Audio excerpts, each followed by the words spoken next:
Hey, what is up guys, this is Yusuf here from TECHDROIDS and welcome back to a brand new video on the channel. And today let's take a look at the best entry-level $300 gaming PC.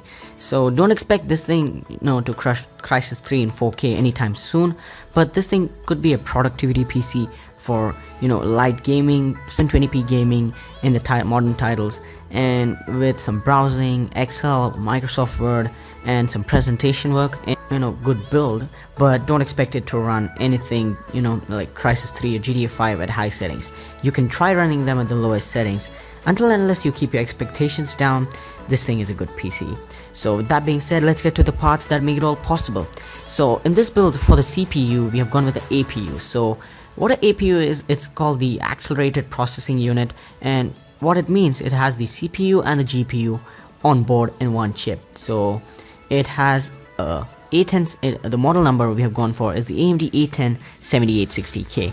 This is a quad-core CPU with 8 GPU cores, so it's clocked at 4 GHz and has R7 graphics built in at 757 MHz. So this has 8 GPU cores, and this is like equivalent to something like onboard GPU and a dedicated GPU, so between that. So this is not that powerful, but what makes it powerful is your system memory, so that comes later on.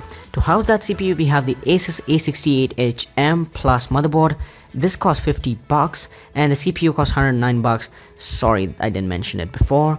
And this motherboard supports DDR3 up to 2400 MHz, HDMI and USB 3.0 for just $50. So nothing cheap, but this has all the parts or all the things that you would want in a modern day PC.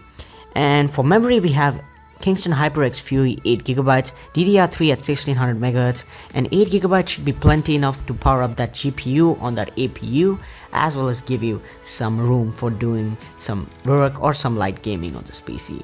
This RAM costs $55 and should do the job for some productivity and gaming in 2017. For primary storage, we have 1TB of Western Digital Caviar Blue, and this costs $49 and comes clocked at 7200 RPM, which is the fastest mainstream kind of hard drives go.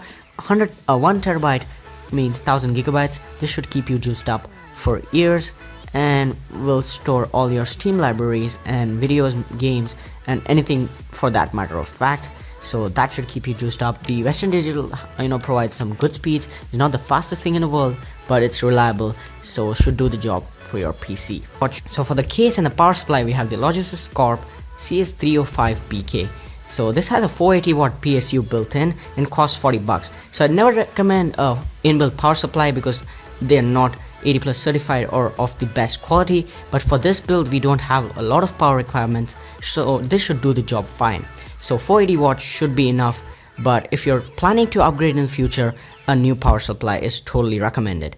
And the PC in this case has USB 3.0 and as well as some room for cable management. And this thing looks minimal and does the job for $40.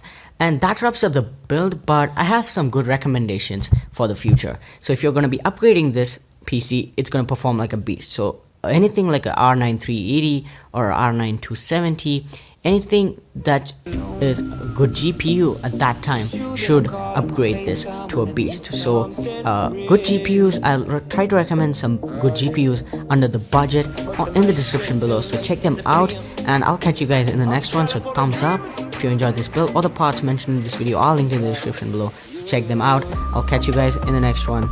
Thanks for watching and peace.